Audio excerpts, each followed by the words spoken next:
early 2025, law firms across the country decided they didn't need consultants like Staci Nichols anymore. They had AI. They'd write their own content. They didn't renew their contracts. And just like that, years of relationships gone. And if you're a self-employed consultant right now, I don't need to tell you that disruption isn't abstract. It can show up in your inbox without warning and take a huge chunk of your income overnight. Here's what happened next. Those same law firms spent the next 6 months drowning in bad AI content that tanked their website traffic. And then they called Staci back. But Staci didn't just wait for that phone to ring. She built a system.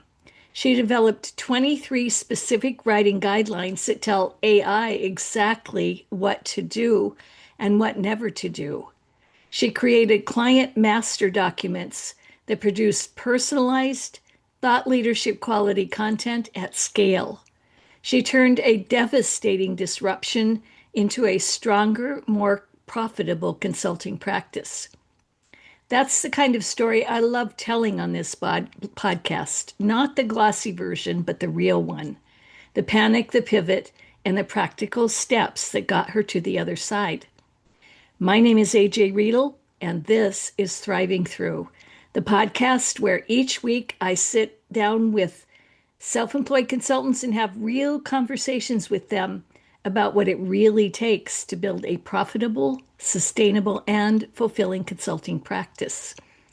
Today's guest is Staci Nichols, marketing consultant, legal content strategist, working DJ, and high jump coach. Yes, really. She started her first business the month she graduated from college in 2001, before LegalZoom even existed. She survived the 2009 mortgage crisis, COVID wiping out her DJing income, and now the AI disruption of 2025. And all through it, she kept building. This conversation is packed with practical wisdom about networking your way to clients, building AI systems that protect your expert voice, and designing a consulting practice that can survive and adapt no matter what the market throws at you. Let's get into it. The title of this podcast is Thriving Through. What does thriving mean to you? I think in a business capacity, it's really just about feeling um, a dynamic presence. And I think also, really just a sense of satisfaction because if you're not feeling that joy, you definitely can't be thriving. And I think that's a really important part of thriving. And then, like I said, I just feel like if there isn't a dynamic component to that, also I feel like maybe we're just going through the motions or, we're just getting from A to Z. Okay, wonderful. You grew up watching your dad run a tire company. So Yes. self-employment was just normal for you. Yes. But there's a big difference between knowing self-employment exists and actually choosing it. So Sure. when you graduated college and started your first business within the month, what was going through your head?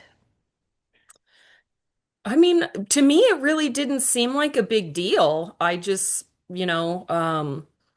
I had a vision for what I wanted to do, and I happened to have a lawsuit settlement right at the same time I was graduating from college.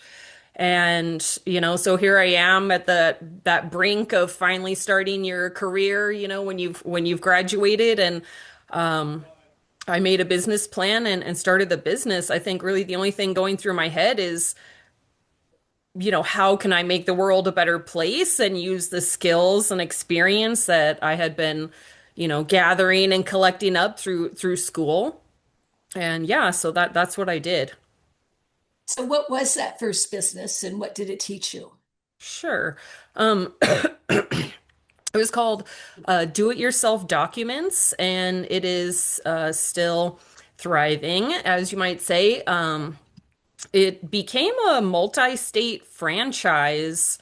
I don't think there's any more franchises open now just because they've continued to kind of change the laws in various states on independent paralegal regulation. But the original vision for the business was to really be a middle point between a law firm and a legal aid clinic, because the vast majority of people are not on this far end of the spectrum or on this far end of the spectrum. They're people that agree on their divorce, don't really have a lot of debts and assets, and just need to get the paperwork done. So a lawyer seems like overkill, and they probably don't qualify for legal aid. So there's just really this gap in the middle, and that was the vision for the business, was to kind of serve that population as this like legal center. So I had like fill in the blank legal forms, legal stationery. I had a whole bookstore in there of different like self-help, like Nolo Press type of books, basically where an attorney walks you through how to complete those different documents. Did notarizing. We did some document typing, like for divorces and bankruptcies, process serving. So, and then also I sold, like it was called prepaid legal insurance, which was basically like a membership that you could sign up for, where you would have access to a certain amount of like services or conversations with a provider law firm. Um, and I think it included, they would do a will for you for free. So it was a really, really, really cool thing. It was voted best new business and best new website by the local newspaper. So You were visionary. You were ahead of your time because now with the internet and LegalZoom and those other kinds of services, they're doing what you did back when you didn't have the benefit of, you know, yeah, all the tools we have now. all that stuff was really starting to kind of crop up around that time for sure. It was, um, yeah, it was an interesting time. And I still feel like, especially like with Legal Zoom, this particular business was kind of like one level up from that, because you could get everything in one place, like the notary or the process serving. Because for a lot of people, who's ever hired a process server? Mostly you would just be like, you know what? I don't even know what I'm doing here. It's really expensive, but if I have my friend do it, we could mess it up. And yeah, I think it was just a really good combination of taking down a lot of those intimidating barriers for people in order to get their legal needs met. And you said the business is still around. You're still Yeah, doing that? yeah, I sold it, and it's the original location is not open. I think she's moved two different times since then, but it's right there in the same area still. It's in Federal Way, Washington, the original location. But you're not involved with it anymore. Well, I wanted to come back to California, and I couldn't legally, I could not operate that business here in the same format. It would have required a really massive overhaul that I just didn't want to make. Yep, yep. Yeah. So what did that first business teach you? Man. I think one of the most important things was really just the importance of keeping track of your sales and your records. And it seems, especially when you're first starting out and there's a million things to do and you have a million ideas that you want to see materialize, it becomes so easy to overlook keeping track of your phone calls and keeping track of your conversions and keeping track of you. I mean, this is how old this was, which phone book ads were working. Um, but I just found that that was absolutely invaluable for me. And yeah, I think that was one of the biggest things. I think the second thing would probably be just to have more money saved than you think you're going to need for sure. Um, yeah, yeah. I mean, this the kind of things you learn only when you turn that sign around on the front door. Right. So that was what year was that you started that business? That was in, I think, 2001. Okay. And you Yeah. sold it in what year? It was not that long, maybe 2, 3 years after I opened it. Yeah. And I want to fast forward to 2009 because you described that as a really hard year. That was Yeah, the that year definitely was. you lost your home and your dad almost simultaneously. I lost two houses. Two houses. Yeah. Yeah.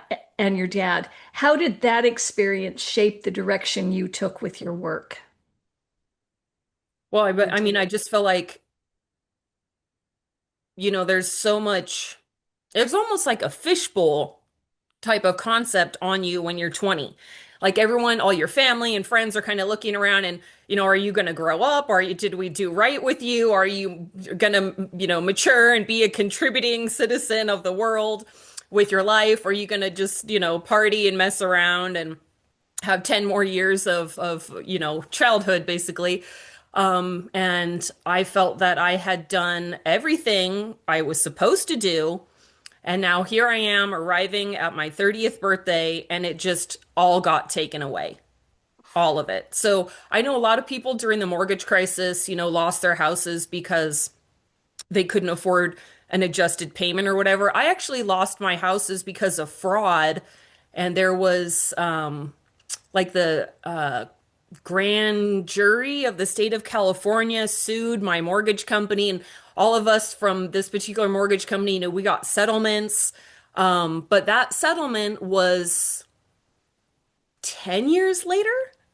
Oh, And for wow. all those years of mortgage payments on two houses, I got maybe 2,000 bucks, 2,500 bucks. So I mean, just wasted tens of thousands of dollars of equity. So it wasn't so much that I was just like broke financially or broke in kind of a family sense with losing my dad, but I mean, I was really broke spiritually because felt like the whole world had sort of violated me. Like I did everything you wanted me to do. I got a mortgage and I worked hard and I opened a business.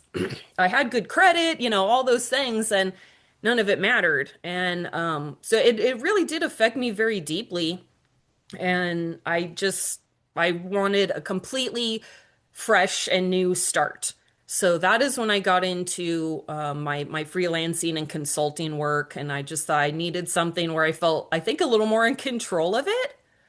Do you know what I mean? Mhm. Yeah.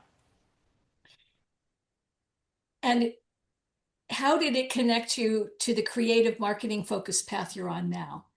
Is that when you kind of got on that path?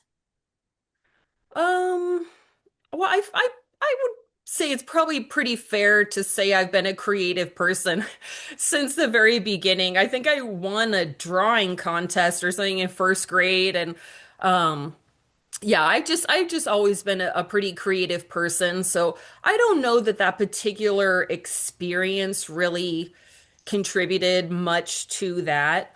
But I mean, you can tell from the do-it-yourself business, the do-it-yourself documents business model that, I'm not afraid of innovation or doing things kind of outside the box. I'll take those risks. So for me, this didn't seem, I think, as scary as it might have been to other people. And, I think that's just kind of how my brain works, like seeing solutions differently or troubleshooting differently. So how do you kind of wear three different hats. Yeah. So tell me about your kind of your multi-passions. You are a multi-passionate entrepreneur. So tell me Sure. about your three passions. Yeah, so I have my consulting and my marketing stuff that I do, and that's pretty much like my main, I guess you would say, like day job. My 9 to 5 hours are spent primarily doing that, and then I'm also a DJ, and that's primarily on the weekends. So that, yeah, that's a creative outlet for sure.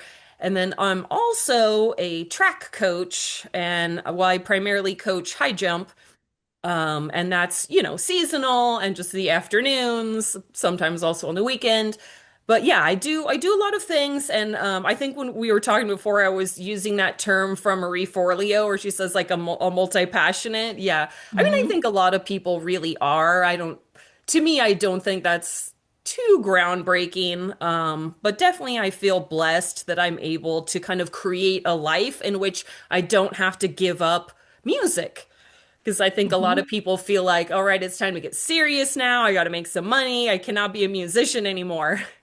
Which is fair, but I've been lucky enough to be able to retain that. So, And I love there was a time when you were DJing and your consulting intersected. So tell me about that social media marketing world blog comment story. oh, sure, sure, sure. Well, they've definitely intersected a lot because I feel like you can use marketing everywhere. Even with track coaching, I'm thinking like, well, why don't we have an Instagram page for the kids? And why don't we have like an FAQ for the parents, like a little story highlight? I'm just, my brain's going like marketing, marketing. Um, But yeah, so when I think, gosh, my daughter must have been like 2 or 3. So this was over 10 years ago. I was writing at the time for a website called Book More Brides. So that's kind of a way where my marketing and my DJing came together because I was writing about marketing for wedding professionals. And anyway, I was looking up some research and I found this great blog article. And at the bottom of that website, it said, hey, we're having this conference in San Diego, which was where I was living at the time. And if you want to win a ticket, you could leave a blog comment and we're going to pick, a winner from the comments. And I thought, okay, I got nothing to lose here. So I left a comment and I just said, if you pick me as your winner because I write for this marketing publication, whatever I learn at the conference, I'm going to turn around and share with this audience of wedding professionals. So it's not really like giving away one ticket, it'd be like you were giving away hundreds because all these other people are going to read it, you know? So, and I thought that was like a good tactic, right? So a couple of days go by and I get a phone call and, it's like, hi, this is Filmer Sean from Social Media Marketing World. And I was like, what? I won? I'm like so excited. I mean, there must have been hundreds of comments on this blog post. So I was thrilled. And he's like, well, not exactly. And I'm like, okay, I'm listening. And he's like, well, I saw in your comment that you're a DJ, and we could actually just use a DJ for the conference, but we'll pay you by giving you a free ticket, and the times when we're going to have you DJ is going to be like in the morning or at the parties in the evening. So you're not really going to miss, the content of the conference if you DJ. And I was like, I'm in. Where do I sign? Like, let's go.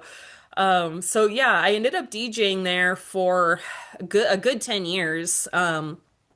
Just had an amazing experience, and I got to know many, many amazing people, like New York Times best-selling authors. I mean, I think Gary Vaynerchuk was the keynote my first year going there, and I just met a ton of amazing people, and not just, you saw them speak on stage, but you meet them up in the bar later and just sitting around chatting and getting to know them personally. So really, really amazing experience. And I just, as I promised, I turn around and I shared that information with the overall, event and wedding industry. And I ended up speaking at, I mean, basically every major DJ or wedding professional conference. Primarily, I started speaking about Pinterest marketing because, we're in weddings. And like, as I say, that's the bride's natural habitat there on Pinterest. So I started with that and then it just kind of kept expanding. And I had opportunities to write for a variety of different DJ or wedding related blogs and magazines, just talking about how to book more events or whatever it was. That's amazing. Yeah, Such a yeah. great So it story. was a cool experience.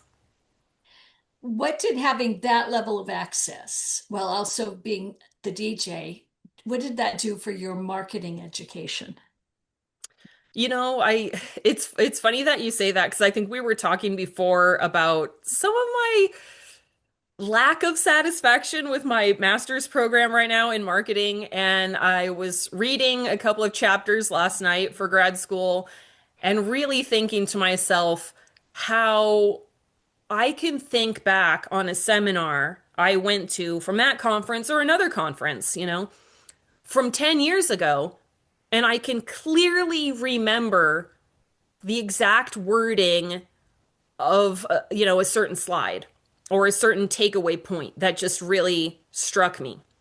And that how today, all these years later, I still use that same principle in my thinking. Like right now, I'm taking branding, right? So, I'm thinking about different branding things that I learned. And oh my God, not only do I still remember exactly what that was, but I use it.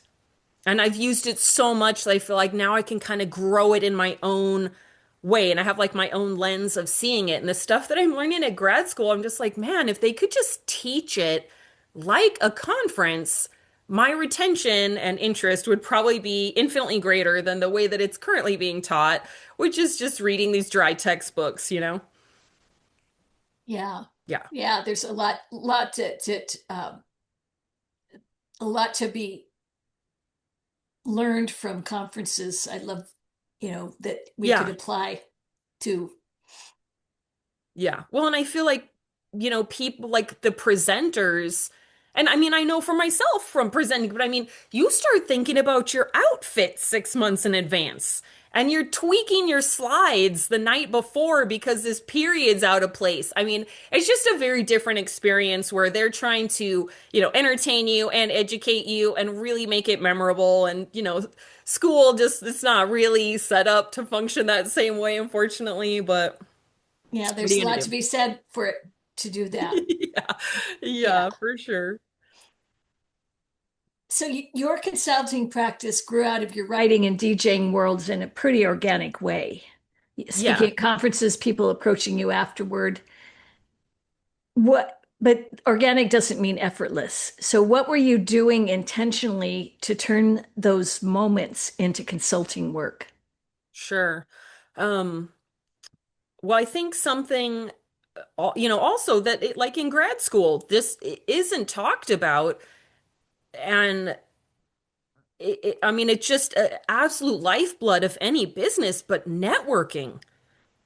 Do you know what I mean? Like, go out and meet other consultants and talk to other people in your industry. And I mean, you just have to put the work in for that just every single day, and appreciate that we don't always see or know that all the little ways that ripples out in the pond, but it's just absolutely a lifeblood. So I think that, but it kind of reminds me of another story, which I feel like kind of shows how it's organic, but there's work. I took a blogging course, and I think this was maybe 7 years ago, like around there. But I was really starting to work more on my writing, and I thought, I kind of like understand this kind of writing, but like I really need to learn more about like SEO and categories and tagging and all this kind of stuff. So I took this class, and then at the end of the class, I was telling the instructors just an idea I had about a news item. You know what I mean? Just conversationally discussing it. And she was like, well, why don't you just write up a blog post about that and we'll put it on our site? And I was like, oh, well, I mean, I should just take this blogging class from you. So I did that. But that ended up turning into me being a regular contributor on their blog for years. For years. And all it was, again, was just networking and then putting in that work of writing these articles. And I mean, they were paying me and everything, but still, it's time away from actually downloading music or looking for new clients, whatever. But that paid off a lot. And it was just, again, talking and sharing ideas and And kind of putting yourself out there and making a suggestion yeah, yeah, that, hey, I could exactly. do this. Yeah. And I didn't even really approach them thinking of a job. I mean, I was just like, "Oh, did you see this? I thought this and that," and just it was really just conversational. So you mentioned that attorneys are now a big part of your client base, which makes sense given your background in the legal field. Yeah. How did that transition happen?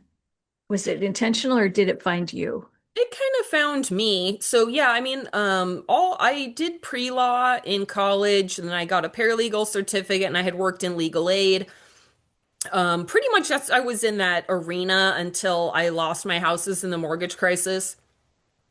And then we came to COVID, so another big game changer.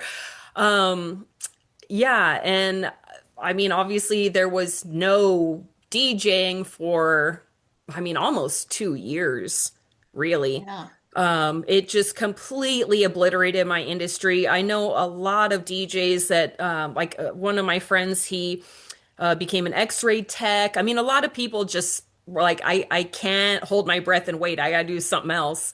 I Right. know people But they that probably got, never came back. yeah, they got, well, I mean, yeah, but not, you're not full time with it anymore. Now it's kind of your frosting and you're doing whatever. But, a lot of people I know had to get other jobs. So I was definitely not immune from that. And I started looking again, just for, writing clients, new writing clients. And I kind of opened the net up a little bigger because for so long I had really primarily just been writing marketing content for the wedding and event and DJ space. So I got in contact with Lexicon Legal Content, and they were looking for writers, and I sent in my information to them and started working for them, and that pretty much became my main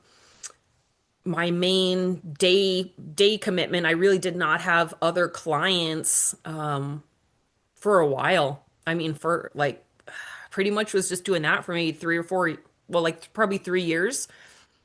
But then it started expanding and I started working for some other like law firm marketing agencies. So now I have a couple of different places that I'm involved with. But yeah, just as that sort of evolved, I realized there was a really big need there that I just didn't, like for example, one of the things that just blows my mind is in certain cities for certain search terms, lawyers are willing to spend like $50 a click for a Google ad. And I mean, so if that tells you anything about just how cutthroat marketing is for attorneys, especially in a place like New York City. I mean, they have law firms that 20 years ago might not have even had a website, today might have full in-house marketing teams, or they hire multiple consultants, they have a YouTube and a podcast, they're not just blogging. It's been a really big shift. And I mean, quite honestly, I still think lawyers are, for the most part, behind the curve, a little slower to make adjustments than some of the other industries. It's definitely a conservative space.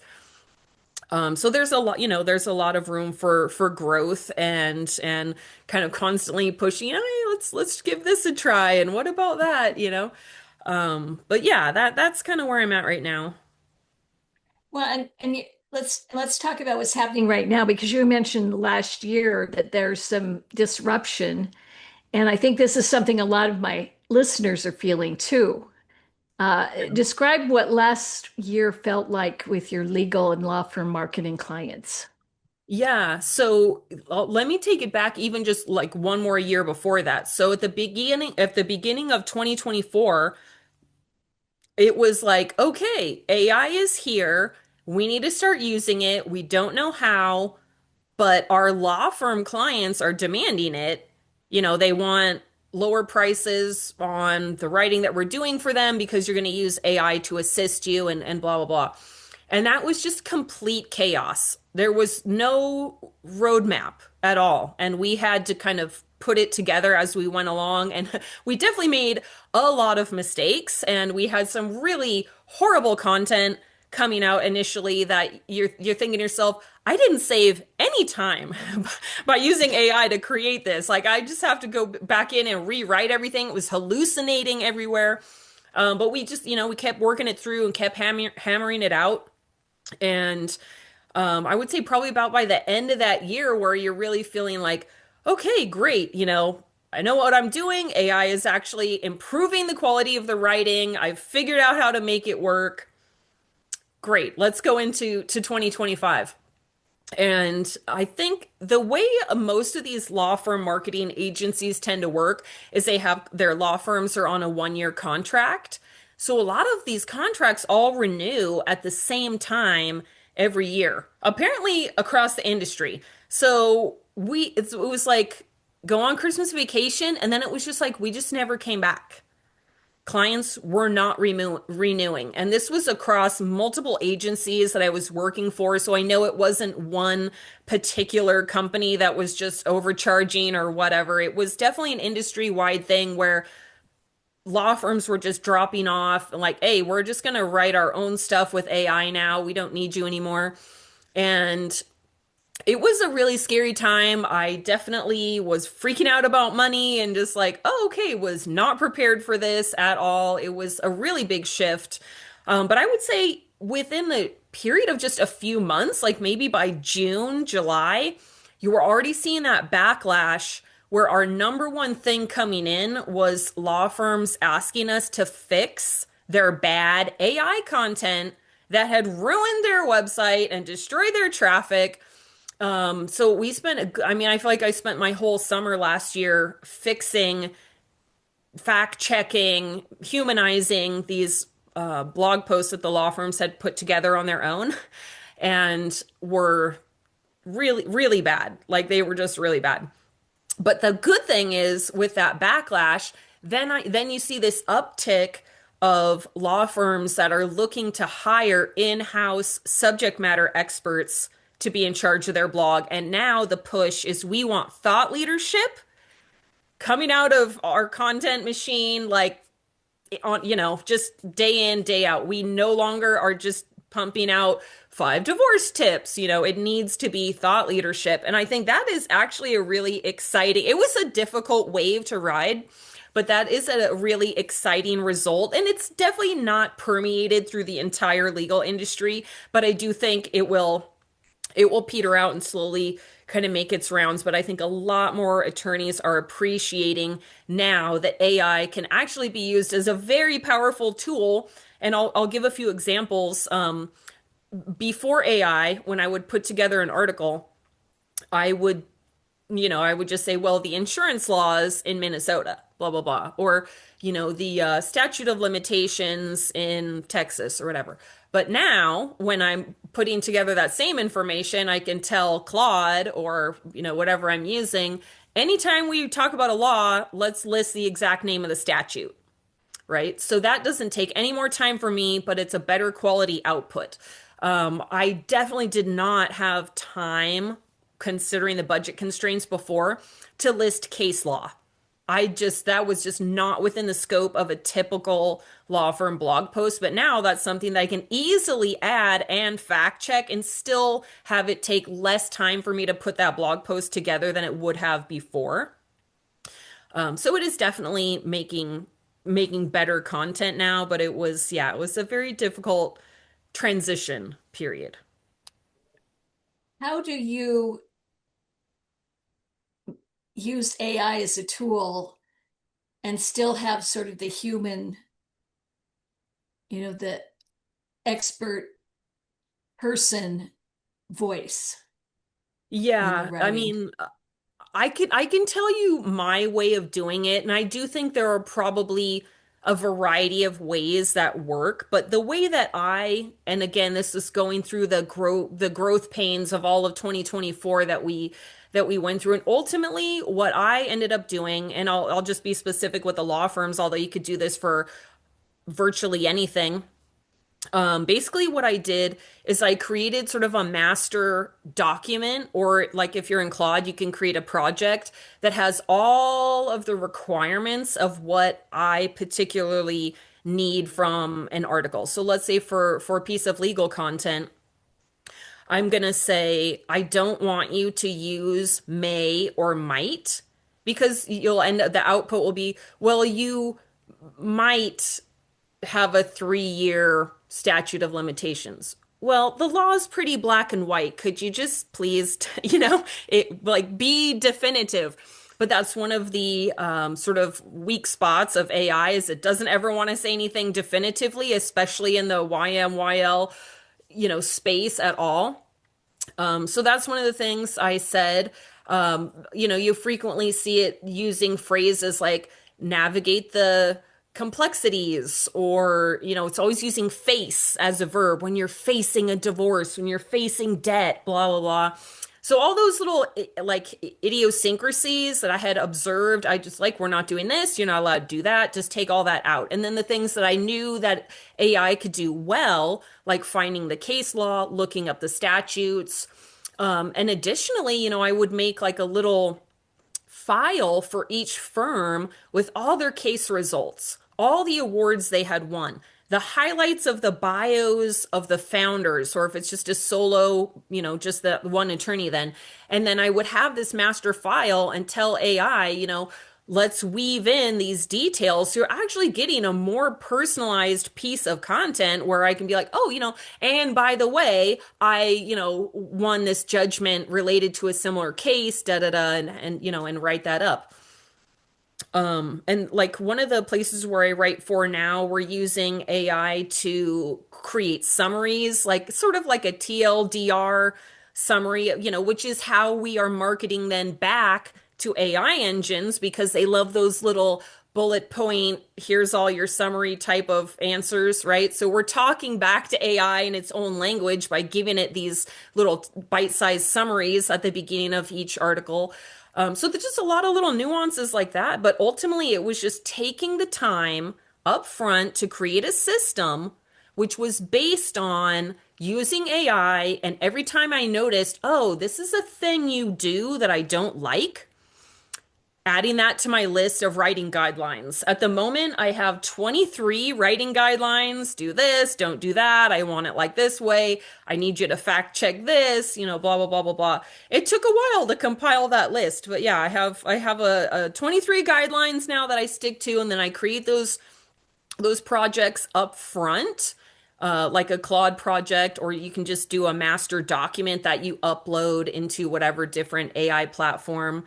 I've also used like Legal Scholar GPT in Chat GPT quite a bit to, and the results are pretty good there too.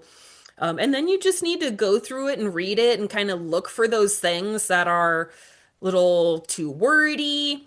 One of the things, again, with AI is they want to make all the paragraphs the same length, and you need to tweak that, just all those little things you start to notice as you work with it more and more. But yeah, if you're the one that's driving the ship, AI will do what you ask it to do, but you have to create these very firm boundaries. Like, this is the perimeter, stay within here. Stacy gave us a lot to think about today. And I hope what's landing most is this: disruption is not a reason to give up, it's a signal to build a better system. Whether it's AI rewriting the rules of content consulting, COVID wiping out an entire industry overnight, or the financial crisis taking away everything you worked for, what Stacy kept doing was adapting. She got specific. She built systems. She stayed in the market, kept networking, and positioned herself to capture the opportunities that came out of chaos. Two things I want you to take with you. First, track your numbers. From day one, know where your leads are coming from, what's converting and what isn't. As Stacy said, these are the things you can only learn when you open your doors. Second, if you're scared of AI disrupting your consulting practice, get ahead of it. Learn it. Build your system. Because consultants who know how to drive AI, not just use it, but actually drive it, are the ones that are going to be in demand. Thank you to Staci Nichols for being so candid about the hard moments and so generous with the practical details of how she got through them. If you want to connect with her, you'll find her LinkedIn in my show notes. And to you, thank you for listening to Thriving Through. If this episode gave you something useful, share it with fellow consultant who needs to hear it. And if you haven't already, subscribe wherever you get your podcasts so you never miss a conversation. Until next time, keep thriving through.